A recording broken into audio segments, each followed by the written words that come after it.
আসসালামু আলাইকুম গাইস, সবাই কেমন আছেন? আলহামদুলিল্লাহ আমি অনেক ভালো আছি। আপনাদের মাঝে নতুন একটা ভিডিও নিয়ে আসলাম।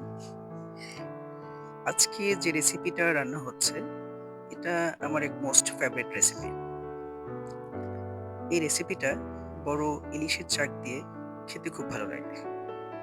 আজকে ইলিশের চাকটা পাইনি, তাই অল্টারনেটিভ হিসেবে চাপা শুটকিটাই নিয়েছি।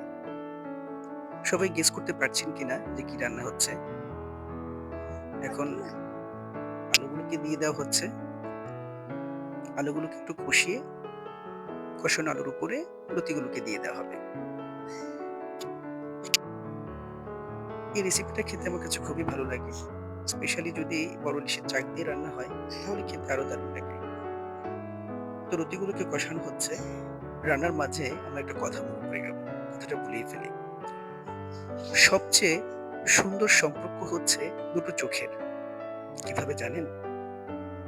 তারা একসাথে খুলছে, একসাথে বন্ধ হচ্ছে।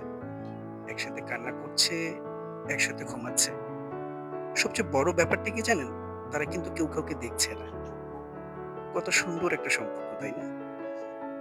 তো ফাইনালি আমাদের লতিগুলো কষানো শেষ। পানি দিয়ে ঢেকে দেওয়া হবে। ফাইনালি এই ছিল আমাদের লতির লুকটা। দেখতে খুব দারুণ ছিল। সবাই আমাদের ভিডিওটা দেখবেন, আমাদের পাশে থাকবেন। আল্লাহ হাফেজ।